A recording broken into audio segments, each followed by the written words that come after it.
It's weird to think that, despite his disastrous career, Adam Sandler actually has damn good movies. Okay, he's obviously nothing like the serious actors who win Academy Awards, but still, he has some really good gems. I get it, because some of his good movies get, sadly, no attention. Or some of them get the attention, whether that be good or bad. Well, I'll talk about them in today's video. Today, let's look over 39 of Adam Sandler's major movies ranked worst to best. Keep in mind, I'm only discussing the major films in his career, meaning films that he either starred in or was somewhat a major role in. I don't care if you like the 1993 classic dramatic masterpiece Coneheads. He was in like 1 or 2 scenes, it doesn't count. Also, I do count the Netflix movies, as they count as movies, I don't know for some of them.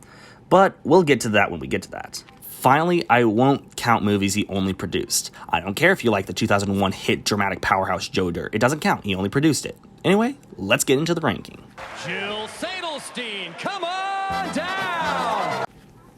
I'm not only insulted by this comedy, I'm hurt by it. Because Jack and Jill is a comedy that isn't funny, it's unfocused, it's hard to watch at times, the characters are overbearingly annoying, the story doesn't go anywhere.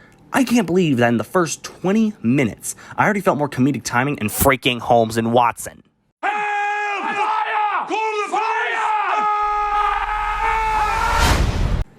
For being a comedy, I didn't laugh once. The comedy was so painful every time one of the characters attempted a joke, my heart actually got closer to exploding. And this comedy tries that much not perfected idea of one actor playing 2 characters. Thankfully, 8 years later, Paul Rudd perfected it with Living With Myself. What the hell happened to that show? But 8 years earlier, it just wasn't ready.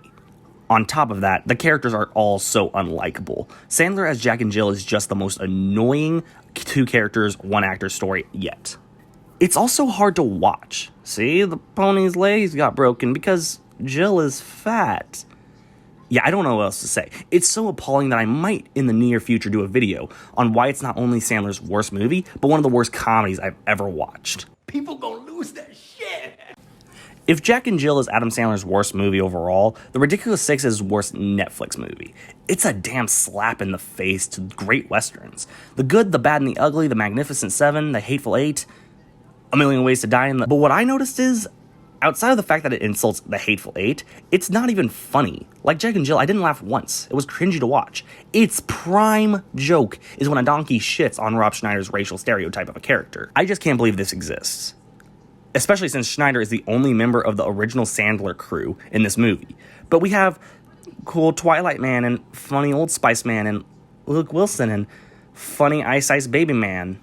I don't know, there's not much else to say. It's cringy, unfocused, and most of all, unfunny. Adam Sandler is a cruise ship waiter fishing for laughs. Being his first role ever, even before SNL, you can see this movie is just so... It's trying... No, it's not. Going overboard shows Sandler's weaker comedy in his early days is another cringy, unfun-to-watch Sandler comedy. Not much else to say. I've only watched it once and I won't watch it again. If you're coming from the street with dirty shoes on your feet, that's a technical foul.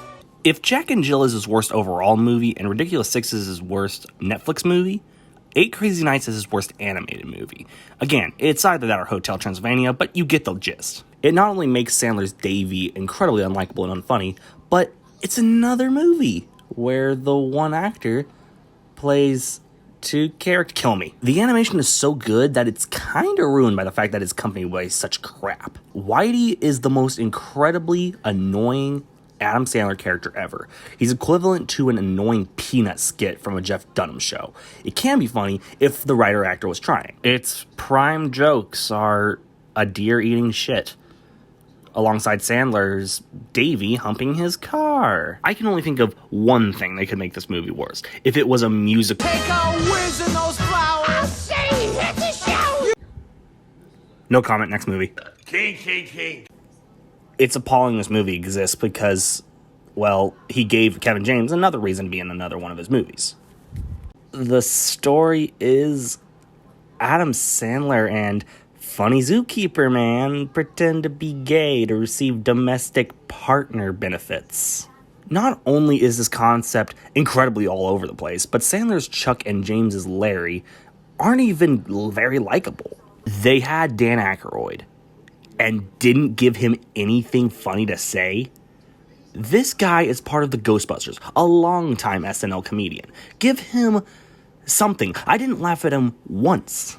Once again, another Adam Sandler comedy where it's not funny, but This one does have bits that I laughed at. Not a lot, but it's a start. Oh boy. Grownups 2 is an insulting sequel to a film I actually personally enjoyed. I know it's not everybody's favorite film, but Grownups was passable to me. I enjoyed the jokes, even though it just felt like Sandler and his friends were on vacation. But Grownups 2 is so despicable, unfunny, as I've mentioned with many of these movies, unfocused. It's incredibly stupid. Its jokes mostly consist of nothing out of the usual adult jokes you'd see in an Adam Sandler movie.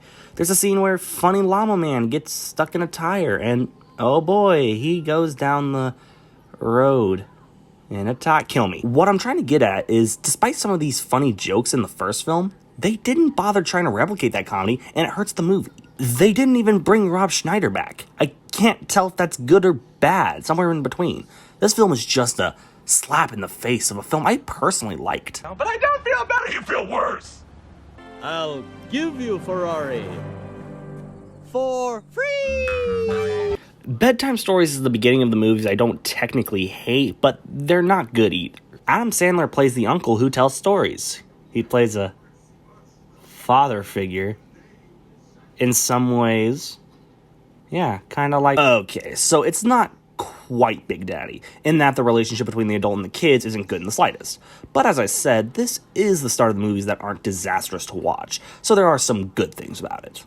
Russell Brand plays a pretty good character. I'm going to say that again. Russell Brand plays a pretty good character. Saying Russell Brand plays a good character is like saying Nicolas Cage doesn't play the same damn character in each movie. And at the end of the day, the family element is strong. I don't know, it's not a good movie, but is it harmful? No, it's just enough to keep little kids entertained. Calm down. I'm calm! The fact that legend Jack Nicholson from the classic dramatic masterpiece The Bucket List even considered this movie is amazing to me. Oh, and he was also in Chinatown, that was okay. The story here is Sandler's Dave Buznick, is sentenced to anger management, where he meets an equally excessive and aggressive counselor, Nicholson's Dr. Buddy Rydell. This came from director Peter Siegel, who recently worked on the masterful artwork My Spy. You can tell it's his style of directing. What's good is that, despite it mostly being Sandler and Nicholson screaming, they do have good chemistry within the more slow scenes. As I said, there are other cliche Sandler screaming scenes, and giving him power to scream willy-nilly is like giving Jack Nicholson a good send-off. You thought How Do You Know was a good send-off. It's like giving Patrick Stewart a roll of shit as a send-off. He played shit! We're number 2. I don't truly think of it as a bad movie, but it's nothing to write home about. Put it in your mouth. Okay, get this. Despite its obvious problems, I kinda liked Little Nicky. Okay, it's the bare minimum of me liking an Adam Sandler movie, but it's so odd, weird, nonsensical that it strangely works. These special effects are so bad that it kind of helps the movie. I don't look for special effects in an Adam Sandler movie, and one of the only ones that use them looks so bad that it kind of makes me like it. Again, the bare minimum of a good Adam Sandler movie. I'm not even saying it's a good Adam Sandler movie, it's just a good waste of time. Like most of Seth Rogen's movies. They aren't always good, but they make up with that with an okay time. Donkey Kong. One game you suck at. Okay, confession. I didn't hate Pixels. It's okay in some respects, not a perfect movie. It almost feels like Adam Sandler got a hint of what video games are and said, hey, remember that cool YouTube video? The effects are at least creatively lazy. The story is a bit on the lame side, and of course, this being a Sony film, they had to have a cool rapper rap a cool song for their movie. The characters aren't awful. I at least enjoyed the addition of Josh Gad, and dang, saying I enjoyed Josh Gad in anything is an achievement. Overall, Pixels isn't a good movie, but like Little Nicky, it's the bare minimum of an okay Adam Sandler movie. Next. The Cobbler has its issues, but on the whole, I didn't hate it. Much like Pixel, I don't think too terribly of it. Sandler plays, you guessed it, a cobbler. He's bored of his everyday life, but stumbles upon a magical heirloom that lets him see the world through the others' lives. It's not terrible. The comedy sometimes hits. The character of Max Simpson, is at least creatively boring. And on top of that, we get the first ever role Steve Buscemi had where I actually laughed a lot. I've laughed at his roles before, but he is pretty dang funny in this. Again, not perfect, but okay in some respects. Moving on. Click is harmless. It's definitely nothing to write home about. The comedy kind of sucks, the story's kind of cliche, but it has one of my favorite Sandler movie endings. I won't give too much away, but it's emotional. It's also the only Sandler film I can think of where Christopher Walken plays a role. You have Christopher Walken, you had me at Christopher Walken. Sandler's Michael Newman is nothing new to the Sandler career, but I specifically thought that he was a bit more unique than his Brennan character from Pixels. He has family issues, but it's nothing new. And as I said, one of my favorite endings to a Sandler film. Definitely worth a watch through the lackluster cringy comedy, if not just for the ending. Next movie. Another day, another life. The Week Of is probably in the middle of the bad and good Netflix movies for Sandler. It's not Ridiculous 6, but it's not, say, Meyerowitz Stories. It's just a middle film. Oh look, Chris Rock. Outside of the repeated Grownups cast like Rock and Steve Buscemi, the other actors are also pretty fun. Sandler as Kenny Lustig is a pretty good character for him. Chris Rock's Kirby Cordes was also a fun addition. I don't really have much else to say. Pretty good, but I probably wouldn't watch it again. The name's Hal-El, and you're in my world now. His most recent Netflix movie is kind of stupid, nonsensical, and most of the time is a slap-to-good comedy. That being said, it's one of the funniest damn comedies I've seen in recent years. Sandler's Hubie Dubois is hilariously a childish downgrade from his character in Uncut Gems. Speaking of which, did you know this is probably Sandler's rap from not being nominated for an Oscar with Uncut Gems? And rightfully so, he was amazing, and I'll get to that when I get to that. But the comedy here is decent. Nothing great, but still a good example of exactly how to do a Halloween comedy movie. The twists are actually pretty well thought out. Overall, nothing too special, but for being the wrath of Uncut Gems, it's actually nothing terrible. Welcome to Hotel Transylvania. 3. Okay, so even though it's the worst of the Hotel Transylvania films, it's still not bad. I'd say my biggest issue is that it's just not that funny. The animation's pretty good, the characters are still likable, the story's pretty solid. Sandler as Dracula always makes me forget how I once hated an animated version of him. Selena Gomez as Mavis has always been a pretty solid character. As much as I hate giving Andy Samberg any compliment, he is funny as Johnny. I don't know, it's the worst one, but that doesn't say much. I'd say watch it if you have kids, but if you're like me and enjoyed the other two on your own, you won't like this one nearly as much, but it's still not terrible. Well, Palma, I am in sheep. Though Friends star Jennifer Aniston went on to be in another good Adam Sandler movie, Just Go With It is probably a personal favorite for many. Not my personal favorite, but I do see why people like it. Pretty much, I see it as another take on 50 First Dates, to the point where the posters look eerily similar. Like in the other film we'll mention with Sandler and Aniston, they have good chemistry. But have you seen the relationship between Sandler and Christopher Walken in Click? I don't know. The point is, I like this film enough to say I'd watch it maybe once or twice more. Again, nothing grand, but okay. Don't be upset, young man. I'm your best friend. Like Little Nicky and Pixels, this was a hated Sandler movie I actually kind of enjoyed. Sandler plays Donnie, who raised a son while in his teens. That son being played by Johnny, okay. And oh look, he shows up right before Todd's wedding, and risks ruining it. The story's nothing new, but the jokes for the most part do hit. I also enjoyed Sandler and Sandberg's chemistry. It's obvious why they worked so well together in Hotel Transylvania. Not much else to say, incredibly overhated in my opinion. Yo, officer! Man, another Sandler film not a lot of people like, but I thoroughly enjoyed. This time, instead of funny Friends woman or funny Brooklyn Nine-Nine man, we get Damon Wayans, funny Major Payne guy. Bulletproof is yet another example of the two actors working well together. Wayans and Sandler are just so likable in the fact that they hate each other. Again, like That's My Boy, not much else to say. Plus I do feel like I'm cheating by putting this in, since Sandler was the other main character and not the main focus. But I felt like I should mention it no matter what. He still played a good amount of a character in it. Moving on. Who did you want to be? And who did you actually become? So, this is the beginning of the Netflix movies that don't suck complete donkers. And I know a duo between Sandler and David Spade shouldn't start that, but I genuinely laughed more than expected. The idea behind leaving one life behind for a new life is nothing new, but I'm surprised with how original it was. I also, again, enjoyed the chemistry between Sandler and Spade. On top of that, I enjoyed the story more than expected, especially a story this overdone. So, funny Dracula Man and funny Llama Man actually made a good impact. Touche. How do you take care of everybody and never worry about yourself? That's what I do. I wasn't expecting to put this one anywhere near the top 20, because on my first viewing, I only kinda liked it. But on second viewing, this might be a personal favorite for me. Like Just Go With It, people were mixed, but I personally liked it. You barely see Sandler do Hollywood-related movies, but Sandy Wexler takes him as a talent manager. A good change of pace for Sandler. His acting doesn't quite get to Uncut Gems quality, but it comes close. I dare say this is also the first Sandler film since Click I actually cried during a Sandler film. Nothing emotional happened. Maybe I was just caught up in how Sandler's prior career was not doing well, and all of a sudden this sadly critically panned movie comes out and captures my heart. Certainly worth more than just one watch. I remember the stink eye.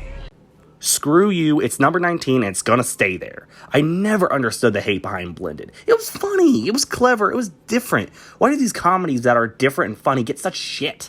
Blended stars Sandler and Drew Barrymore. You might know this duo from 50 First Dates. Like in the prior movie, Sandler and Barrymore are just such likable characters, and once again have great chemistry. Though it's definitely not 50 First Dates, it's still worth a couple watches. Welcome to Hotel Transylvania. 2. Still not the best in the franchise, but I personally liked it. It's still funny and charming like the first film. It's got good characters with great interactions between each other. The addition of Dennis upon first watch was annoying to me, but he grew on me after the second watch and definitely after Hotel Transylvania 3. The actors obviously care about making a sequel for kids to enjoy just as much as the first film, and it pays off with some wacky performances.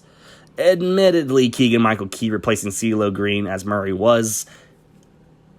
Actually, that was an okay replacement. I remember people telling me they hated Key as Murray and liked CeeLo Green a bit more, but I actually thought Key was a pretty good replacement. Overall, a solid sequel. Hey, what's up, ladies? Okay, it's not even in the top 10. Chill out. I understand people are not fans of this movie, and upon my 50th rewatching of the movie, I still don't fully understand. It was funny, had quotable lines and characters, had a nice family element, and best of all, it wasn't Grownups 2. Sandler is obviously trying to make a more mature role, as his other roles weren't anything to brag about with how mature he was. But here, he has this kind of father figure role to play. Kind of like we'll get to that. I think what I liked the most about this movie was this Arnold Schwarzenegger looking guy coming up to the characters' wives. On my first watch, I was expecting this movie to go the old Mr. Steal Yo Girl route. But no, he has... Hey, what's up, ladies? Oh, you're from around these parts, eh? Yeah, I'm from Saskatchewan. It's like the Alvin and the Chipmunks movies done right. I don't think this movie's terrible, and to me, that's good enough to call it a pretty good movie. Harold would never beat up his landlord. This film is unique in that it took advantage of Sandler's SNL skits where he sang. Despite those songs obviously being silly and stupid, he's a good singer, and The Wedding Singer kind of took advantage of that. Its story and comedy are also pretty well made. There's a running joke where this one character can only sing one song. He only knows one song. Now, that's its own SNL skit in itself, and that's how you know this movie is good. Where it lacks, admittedly, is Sandler's Robbie Hart, a character I personally couldn't get into. Not a terrible character, just sadly a product of his 90s movies. But if you can get past those problems, definitely worth a watch. You should have left the knife in for the po-po, Colonel, man. If Knives Out is considered a murder mystery with good twists and likable characters, Murder Mystery is a murder mystery with meh twists and the most bizarre characters to boot. Not to say Chris Evans playing a dickhead isn't awesome, but this film had Terrence Stamp, and having him in a movie is like having Snoop Dogg visit you on April 20th. This film, in similarities to Just Go With It, has good chemistry between Sandler and Jennifer Aniston. And as I said, the twists, despite them being pretty predictable, were still enjoyably predictable. Nothing too major in terms of murder mysteries, but in terms of Sandler films, it's pretty fun. Something funny about a physically fit man. The fact that Sandler and Seth Rogen were only in one film together is a crime against comedy. But on another hand, this isn't exactly the funniest Sandler film. In fact, it's more serious than anything. And I can't say Sandler and Rogen have good chemistry, because they don't. They don't really gain anything in terms of a relationship. It doesn't help that this film is also a little cringy at times. Not Jack and Jill cringy, but more in terms of, say, how some scenes of Joker were cringy to watch. Funny People, most misleading title ever, isn't funny, but it's a good insight on issues it tackles. Water sucks. It really, really sucks. The Waterboy is stupid, weird, doesn't make sense, and is most of the time a train wreck. Now to the good stuff. The Waterboy is stupid, weird, doesn't make sense, and is most of the time the train wreck. Like in Hubie Halloween, it's so stupid and senile that I couldn't help but laugh. And this is easily the greatest movie role for Fonzie. It's a silly sports movie, but it's a good silly sports movie. Definitely worth of a watch. I can even get you McDonald's. Sandler? Check. Someone who worked with Sandler in another movie? Check. Some rapper who probably will be dated but still memorable? I was thinking more Busta Rhymes, but Nelly works too. This film is a good example of a good, fun sports movie. It's a good way to showcase Sandler's acting in a more serious situation. Nothing like Funny People or Click, but still a notable acting performance. Definitely a good, notable film in Sandler's career. Alright! Big Daddy is fucking hilarious. It's stupid, it's fun, there's a good relationship between Sandler and the kid character. Take that, Bedtime Stories. The jokes for the most part hit, and the emotional moments work as well. Cue Rob Schneider as an actually funny racial stereotype, and you've got a funny dang film. Henry Roth, why didn't you tell me you were a secret agent? This is one of those Sandler films where I actually don't care how well Sandler and Barrymore work, because they don't. Like him and Rogen and Funny People, they don't work in the slightest. I actually focus more on Sandler on his own and Barrymore on his own, alongside the comedy and the side characters. The concept, especially for a romantic film like this, is creative enough to where you want to see where it goes. Just 2 years after, this shit. Definitely worth a watch. And just whack my foot. Mr. Deeds has issues where, like Grownups, people just didn't like it. I loved it. Though Sandler is obviously painting himself as the good guy everyone loves, the opposite of what he did in 8 Crazy Nights in literally the same year, the jokes really land with this movie, and I'm surprised how good the story is. It's definitely a great film to watch, and I'll probably watch it a couple more times than one. You blew it! This film is immature, dumb, and I love it. Sandler's Billy Madison has so many problems within his character that I completely ignore in favor of his immaturity. The other characters are so ridiculously immature and cliche that they work surprisingly well. It's so bizarre that you have to have fun with it. I'll be rewatching and quoting this classic for years to come.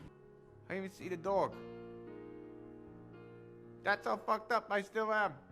Despite its mixed reaction, I personally loved Reign Over Me. It gives another great relation between Sandler and Don Cheadle. If you don't know, this movie deals with someone who lost his family to 9/11, and it deals with the issue surprisingly well for a Sandler film. It also proves Sandler works with actors who aren't Funny Zebra Man or Funny Llama Man, and gives a great character with Cheadle. If you enjoy good movies that deal with the tragic events of 9/11, not the Charlie Sheen movie, you'll definitely find something in Reign Over Me. Smell it, smell it. This one is right up there with Billy Madison. It's so stupid and ridiculous, you have to enjoy it. Much like in The Do-Over, this guy, who's a big gun-ho force, fakes his death to start over. But of course that backfires, and it leads to some of the funniest segments in any of Sandler's movies. Sandler is giving it his all with this movie. I'm surprised his accent didn't come back in other movies, because I would have loved to see this accent, or even this character come back in another movie. This is definitely worth multiple watches. Welcome to Hotel Transylvania. The way that 10 years earlier, he starred in a trash animated movie and then starred in this, makes Sandler the master of acting to me. This film has a really good sense of character. As I mentioned with the other films, Sandler as Dracula is always a very unique and likable character, and Selena Gomez as Mavis remains one of my favorite performances in any of these Sandler films. The drama between the characters are also very likable. It's kind of like an animated version of any Noah Baumbach movie. That's what I can think of when I think of the development between these characters. This isn't just one of my favorite Adam Sandler movies, it's one of my favorite animated movies. And there's a couple of reasons more than one as to why that is. No, I didn't get a lot of time with him growing up. Remember how I said with Hotel Transylvania's character development that it feels like an animated Noah Baumbach movie? Well, Meyerowitz Stories is an actual Noah Baumbach movie, and possibly my favorite, since my thoughts on Marriage Story were... Every day I wake up in California. Yeah, Adam Driver and Johansson were good, but the development between Sandler and Ben Stiller, another comedic duo that really hasn't happened because this isn't a comedy, it still has comedic elements, mind you, but as I was saying, Sandler and Stiller have this serious relation I can only compare to Cheadle in Reign Over Me. I love Noah Baumbach's storytelling, and it shines here. I wanted to know what happens with these characters. Dustin Hoffman, it's good to see him in a movie, and a good movie at that. Out of all of Baumbach's movies, this one marks a personal favorite for me. I may end up ranking Baumbach's movies too, but for now, we'll leave it at this. You said your name was Georgia, you said our conversation was confidential, and I trusted you. Being directed by Paul Thomas Anderson, the guy behind Boogie Nights, obviously I was excited to see this film for the second time. Yep, I've only seen it once when I was 15, and never again. But Punch Drunk Love was originally number 2, but the film that is now number 2 I realized needed to be higher upon my recent watching. That's not to say this one isn't good. On the contrary, it's a fantastic movie. It has my personal favorite Sandler romance between him and Emily Watson. The late Philip Seymour Hoffman plays a role too, and it's this movie and Capote that make me miss him. On top of that, it has more twists than your average romance movie. I don't know what else to say. Too many twists, so few times I'm gonna spoil them. Just check it out for yourself. This is my fucking way. This is how I win. If the number one movie on this ranking didn't exist, Uncut Gems would all the way be up there. It's a fantastic movie, one of Sandler's best serious performances. It's gripping, it's thrilling. I actually remember seeing a woman leave the theater because she couldn't take the gripping action. That or it's incredibly strange at times. As I said, Sandler is at a career high, and he deserved an Oscar, but Academy go, haha, Sandler funny man, he was in Jack and Jill 8 years ago, lol. That same year, Endgame got nominated for an award. I'm not saying Endgame's a bad movie, but this film followed the struggles of a jeweler, and Sandler gave it his all. You know what? We deserve Hubie Halloween. Don't know what else to say. Check it out. It's worth a watch. Suck my white ass ball! Yeah, speak your piece. Be all, oh, come on, Uncut Gems was better. I get it. This movie is very dumb, cliche, and it's every sports movie ever made. It's got the stupid cliche snooty country club bad guy, the stupid anger management cliche, and it's complete nonsense. But hear me out. Happy Gilmore is possibly the funniest movie I've watched in the past 10 years of my life. It's hilariously stupid. Sandler as Happy is one of my favorite performances by him ever. The bad guy, yes, is a snooty country club jerk who just wants to be accepted. But Christopher McDonald makes that character unique. Carl Weathers, yes, Apollo Creed played one of his best roles yet in this movie. Hell, Bob Barker made an appearance. Bob Barker. I just don't understand. When Sandler is having fun being himself in a movie and just making people laugh, critics hate it. But oh, when he's in a thrilling, gripping drama, critics love it, but the Academy doesn't. But whatever you want to say, Happy Gilmore is my personal favorite Adam Sandler movie. Adam Sandler has made an impact on me as an aspiring filmmaker. Some of those movies are bad examples, but some of them are surprisingly good examples. Adam Sandler, I thank you. You've created some of my favorite comedy movies, and to that I say, I don't know.